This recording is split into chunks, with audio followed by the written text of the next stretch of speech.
Поштовани слушатели, вие се наоѓате на Брановата должина 103. Вечерва се случува Скопје лично, колку убаво звучи. Се работи заедно.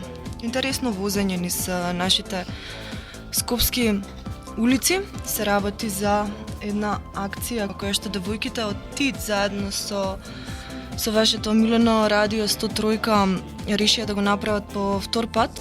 Токму вечерва ќе имаме можност да си промоабетиме и тоа во живо од скопските улици со три пара гости. Следат Оливер Митковски и Љупан Гелов. Останете на оваа фреквенција. Имаме фонија, гаси!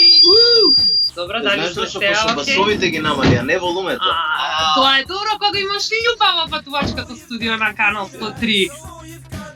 Сакав за тебе да кажам дека ти му доаѓаш одлична втора половина од парата, или ако сакаш прва, како ќе се договорите.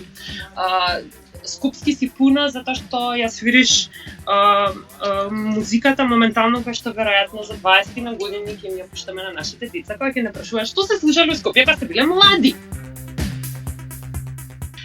Со мене на моја голема чест е најскопскиот преживеан глумец,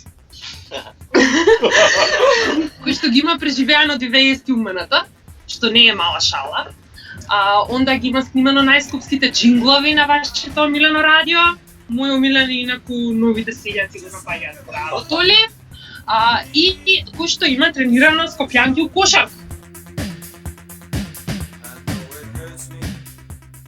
Карпош 2, многу добро населје комшиче, наравно постам Карпош 3, текно е. А знаеш зашо? Појма нема, ти кажам право, тука е драмски име, од увек ми издало Анку, Анку. Мислам на поле на глума и се тоа и ФДО е тука, нели? Шекспирова, како се викам, Маслеше паралелна на Шекспирова, а Шекспирова е улицата на Драмски, али затоа у ова мало има многу добри женски. Јас се заљубив тука пред 10 години и најболje е значи да си најдеш женска од близина на твое мало. Така? Да, тоа ми го имаат кажувано дека е добра. Вајда! Као, што ги прешали тука да сте близко. Оливер, се наоѓаме во кисела вода. Зашто избега од кисела вода и дали општо избега или просто си отиде или ете така беше? Ја избегав поради новите селјачиште што го напаѓаат градот. Исто како од джинглот, што иде толку време на 103-ка. Сите куќи ги направија згради, чувајќи нова насоба расадник. И сега не е више така возбудливо да се живее како порано во кисела вода. Иначе на местото каде веќе тоа одиме во моментов, емотивно сум врзан за тоа место. Кино Кисела вода се наоѓа точно пред мојата зграда каде што го поминав моето детство. Таму ги учев првите кунг-фу покрети, инспирирано од кунг-фу филмовите, кои што се беа, мислам, хонкошките филмови беа главни на репертуарот кино Кисела вода.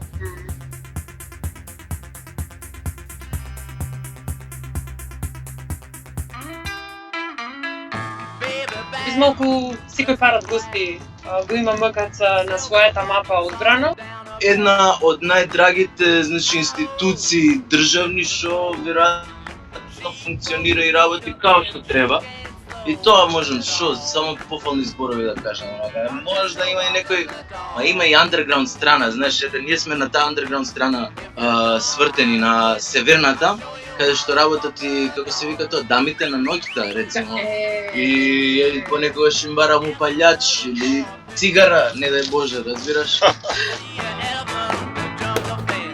И од Денсинг салата горе, дебютирав, тоа е мојата прва представа, изиграна Камена мудроста се викаше, Југослав Петровски ја напише и ја режираше, знам се сеќавам само дека доста беше авангардна представата и со рошули и со моторни пили идевме низ публика возевме. И исто така подоцна кога се уште бев член на Скопската авангарда, правевме можеби втората или третата моја представа во живот со Синиша Ефтимов екстази или нешто така се викаше, посветена на тогашната екстази еуфорија во Скопје. Што се тоа скопјанки? Скопјанки? Повелете. Не знам, ја Какво прашање? обично пуше си пуштам провинцијалки, да ти кажам, така да тоа љупа, не знам, ево има Скопјанка од како поштва. Има возачка дозвола, што комшиче друго допуниме. Скопјанки се скоро као Београѓани. Така. Град. Зашто песните што ги пишеш за Скопје се тужни?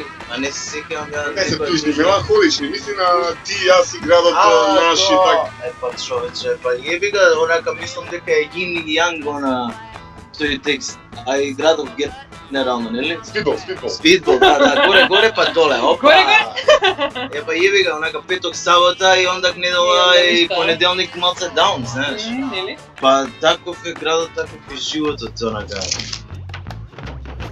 Да ви се заблагодарам за оваа исклучителна прилика да ве имаме двајцата во пар како гости, да им посакам на сите музички соработници на 103, да им се случи ова убаво искуство. Фала ви многу што бевте со нас.